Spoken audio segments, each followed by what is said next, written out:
On the continent of Eldoria, there exists a legendary race known as the Phoenix Tribe, masters of elemental fire magic. They are few in number but unmatched in strength, feared by all. They are the most formidable force on the continent. The origins of the conflict between humans and phoenixes remain a mystery, lost in the depths of time. For centuries, humans and phoenixes have clashed, with the phoenixes using their blazing power and ancient sorcery to strike fear into human settlements. While humans fought desperately against the Phoenix Tribe, their strength proved almost nothing against the blazing might of the fire-wielding beings. The centuries of conflict left both humans and phoenixes broken and scarred, each side paying a heavy and bitter toll. No truce was ever offered, no compromise reached, and mercy was but a forgotten word. The crackle of flames and the cries of warriors echoed across scorched battlefields for generations. Even now, after countless losses, the humans and phoenixes could scarcely tell friend from foe. In the year 1733 of the Genesis era, the greatest flame warrior, Leon Casmod, was commanded to lead an assault against the Phoenix Tribe, tasked with destroying the Empire's most feared enemy, Empress Roswitha of the Silver Flames. Yet, Leon's own comrades betrayed him, and he fell into the hands of the Phoenix Tribe. He is now held deep within the Emberwing Fortress, a shadowed prison where only two vigilant sentinels guard the mighty flame warrior. A pair of gatekeepers stand watch at the dungeon entrance, guarding the legendary dragon slayer Leon Krasmod. Suddenly, the crisp click of high heels echoes down the corridor. One guard straightens and announces, "Her Majesty." A woman steps from the shadows, Roswitha, queen of the Silver Dragon clan. Her hair is long and white. Her face is flawless and coolly beautiful. She tells the guards to leave. "I wish to speak with the Dragon Slayer," she says, and the gatekeepers bow and depart. Roswitha glides into the cell. In a mocking, honeyed voice, she taunts him. "Great dragon-slaying hero, what does it feel like to be a prisoner of the Silver Dragon clan?" Leon meets her gaze. Calm and defiant, he answers flatly, "Then kill me." Roswitha's smile sharpens. "Oh, you want a quick death?" She circles him, amused. "It won't be that easy. You're handsome and stubborn. Add a few more scars, and you'll be perfect." Leon snaps, "Stop humiliating me. Do what you will. Kill me, chop me up, just be quick." Rosvita pauses, intrigued. Her tone becomes colder and darker. She isn't offended. She is entertained. Roswitha studies Leon with an unreadable expression. "For all your power," she says, "if you hadn't been framed by a villain, you wouldn't be in this miserable state." She tilts her head. "How about joining the Silver Dragon clan?" Leon spits back, "Are you worthy?"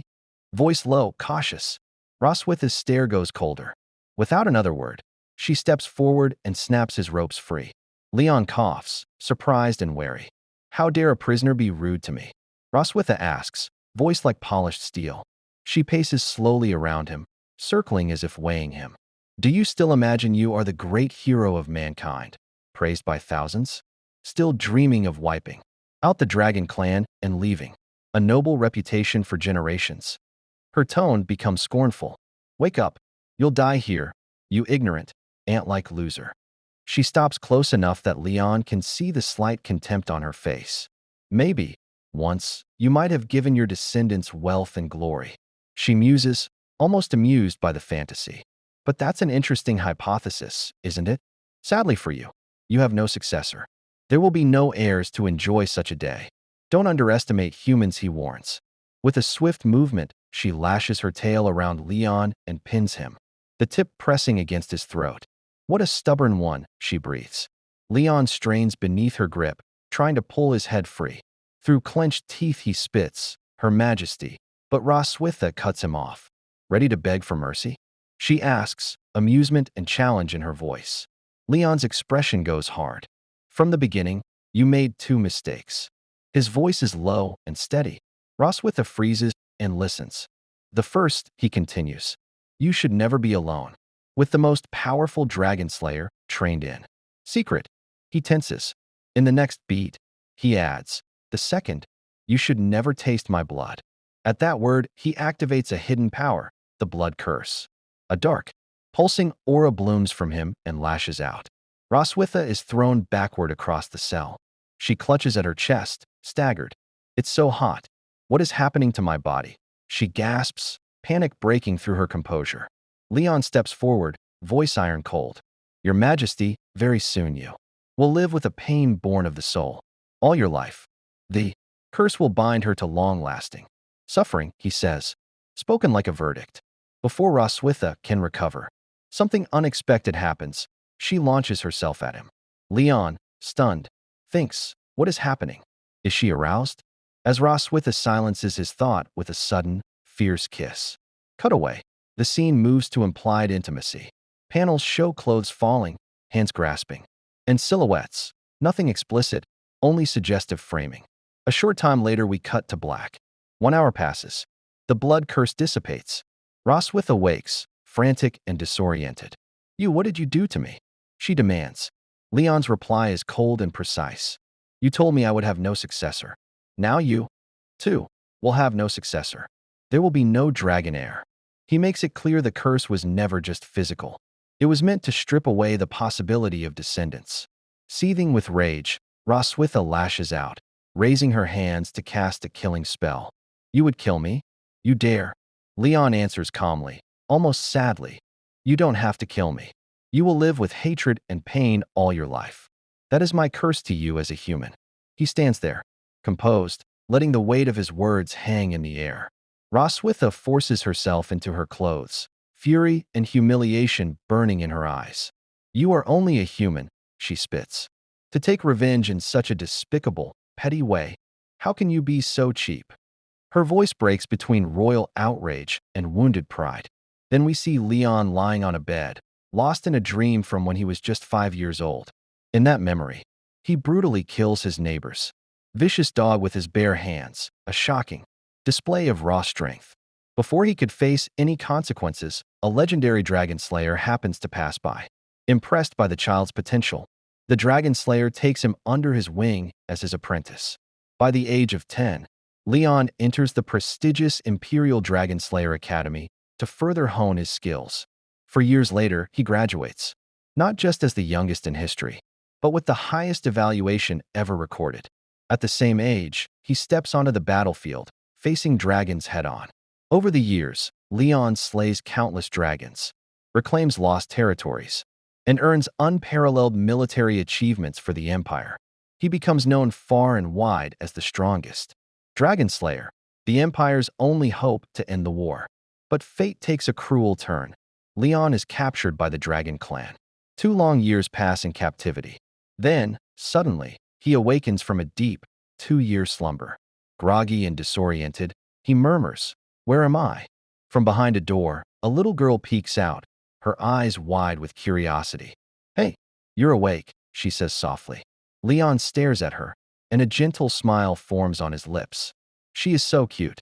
In that moment, he believes he finally understands everything. After all he has done for humanity, surely this is heaven, and this little girl must be a legendary angel sent to guide him. Leon blinked at the little girl. "Hello, little angel. What's your name?" "Myun," she replied softly. "Myun, what a good name," Leon chuckled, a warm laugh escaping him. "Ha ha ha, what? Why is your hair black and white?" he asked, curious. Myun tilted her head. "Mom said it means the moon. Angels have mothers."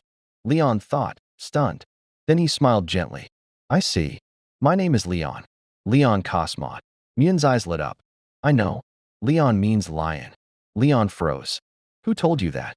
"That's what my mom said to me," Myun replied. "No way," Leon whispered. "May I ask, who is your mother?"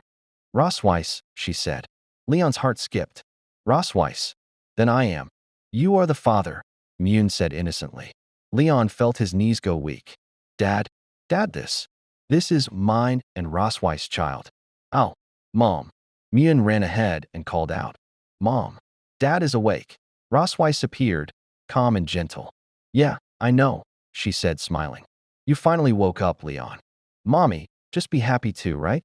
You visit Daddy every day," Myun said, her innocent eyes glowing. "Of course, honey," Rosweiss answered with a soft smile. Leon's heart trembled. "Visit me every day? Could that be true?" Then Rosweiss bent down and whispered, "Myun, Why don't you go play outside for a bit? Mom has something she wants to talk about with your dad. Okay. Mian chirped, running off. As the door clicked shut, Leon asked, his voice shaking, Mian, is she really my daughter? Roswei's eyes sharpened. Oh, what else? She is our biological daughter. With a flick of her tail, she closed the door tightly. Her voice turned cold. You should hate me to the core. Leon clenched his fists. Then why? Why give birth to a child? Why did you bring me back? You've been asleep for 2 years, Rosweiss said. 2 years ago, after what you did to me. Did you really think you could just get away with it?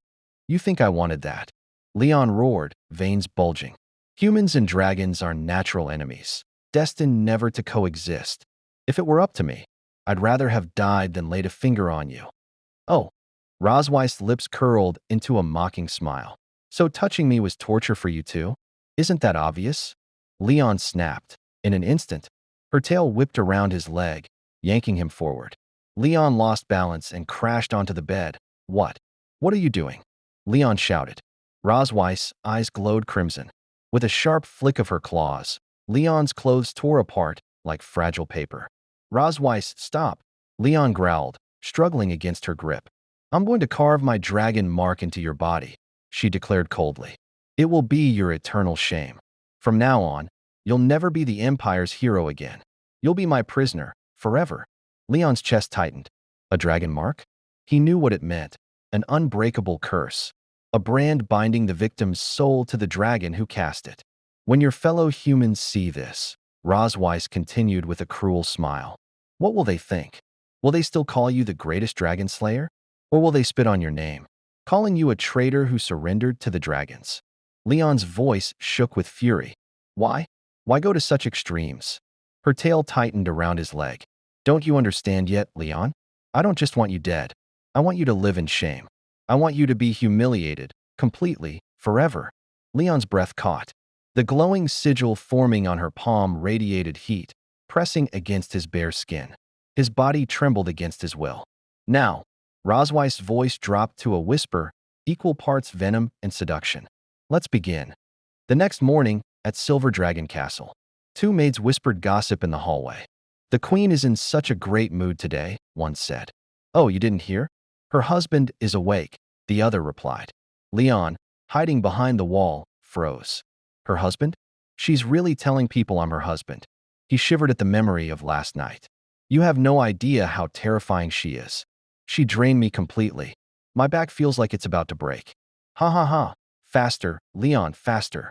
Determined, he moved toward the gate, noting the guards. 4 dragon guards at the side gate. Escaping will be nearly impossible. But something felt off. Why are there so few guards today? It's eerily quiet compared to 2 years ago. Then he noticed it. An obvious hole in the wall. Could this be a trap? Doesn't matter. I have to get out, even if it is a trap. I'll fight my way through. He whispered to himself. Goodbye, you crazy dragon. And little Mian? She's all yours.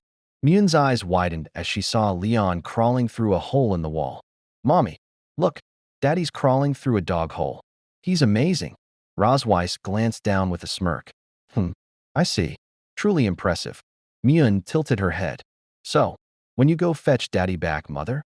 Rosweiss' eyes narrowed. Mian, you can't use words like fetch when talking to Daddy. It's impolite. How should I say it then, Mommy? You can say, catch him back. Meanwhile, Leon pressed on. Once I cross these mountains, I'll be at the borders of human territory. After running this far, that she-dragon shouldn't be able to catch up, right? Suddenly, a shadow passed overhead. Rosweiss descended gracefully, wings spread. Wow, you can run, Leon. Oh, damn it. Leon froze. Rosweiss hovered, a teasing smile on her face. So, playing with you like this makes you happy? I'm quite satisfied. But don't you think this has been too easy? Tell me, who do you think helped divert the guards and left that hole for you? Leon clenched his fists. Even if I knew it was a trap, I had no choice. I just didn't expect you to catch up so quickly. Rosweiss' eyes darkened. And what will you do once you get back to human territory? You already bear my mark on your chest. Do you really think they'll still see you as a dragon slayer? Leon's jaw tightened. Then I'll start my life over. As an ordinary person. Better than being tormented by you. Ungrateful, Rosweiss muttered, folding her wings around him and lifting him off the ground. Let go of me. Where are you taking me, you she-dragon? Leon yelled. Rosweiss lips curled. Well, since you're so eager to go back, I'll make it happen for you. 3 hours later, they reached the outskirts of the Empire's border city. With a powerful thrust of her wings, Rosweiss released him midair. Leon crashed to the ground, the impact jarring every bone in his body. Leon lifted his head weakly from where he had fallen, his eyes catching sight of rooftops in the distance. From the branches above, he muttered, "Is that a human town?" Rosweiss appeared behind him, her silver hair glinting. "Yes, that's the human empire over there." Her voice dripped with mockery. "Seeing your long-lost homeland. Do you really think you can just cross over and return? Leon, you can't go back, even if it looks so close." Suddenly, a burning sensation seared across Leon's chest. The dragon mark flared to life, glowing ominously. Rosweiss smirked. "Oh, I forgot to mention. When two people share the dragon mark, it reacts whenever one of them desires the other. You must be feeling it now, heat spreading through your whole body. That unbearable urge." Leon grit his teeth, sweating. You're trying to do this here." "That's right," Rosweiss purred, stepping closer. "Do you know why I brought you here? I want you to feel true humiliation right in front of your homeland. So close you could almost touch it." Leon's glare burned hotter than the mark itself. "Do you think I'd break because of that?" "No, Rosweiss. I'll wait patiently for my chance. And when that time comes, I'll make you pay back every bit of humiliation you've inflicted on me, double." For the first time, Rosweiss' eyes widened in shock. A heartbeat later, she laughed, sharp and wild. "Huh. Good. Bring it on, Leon. I'll be waiting, no matter what." Leon's torn clothes lay scattered around Rosweiss. She stretched lazily, smirking. "I was quite pleased with your performance just now. How about I bring you here to visit your old home every month?"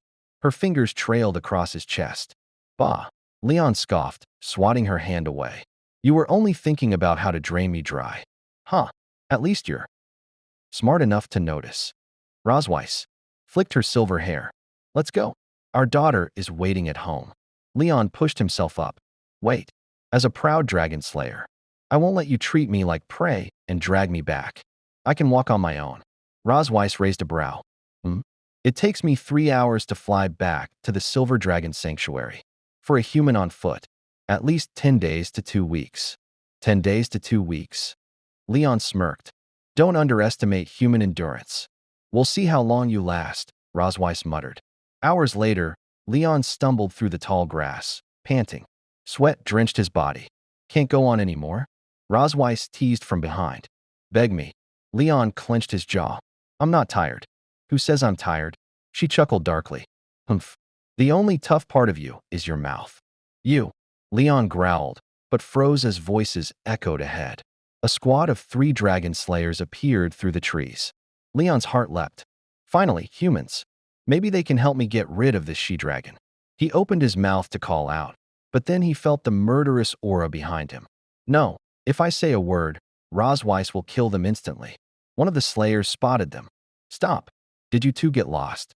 His eyes flicked between Leon and Rosweiss. Leon forced a calm smile. "No, we're just wandering. I can't drag innocent people into this." The man stepped forward. "This forest isn't safe. Too many beasts around. How about I guide you? By the way, I'm Walker, captain of the Emperor's Dragon Slayer Army, 47th Squad." "Thank you for your kindness," Leon said quickly, raising a hand. "But we've had some self-defense training. We can protect ourselves. Please, don't come any closer." Walker tilted his head. "Strange. You look familiar. Have I seen you somewhere before?" Leon's stomach dropped. "Oh no." Rosweiss' eyes glinted like steel. Without a word, magic began swirling in her palm, deadly and cold.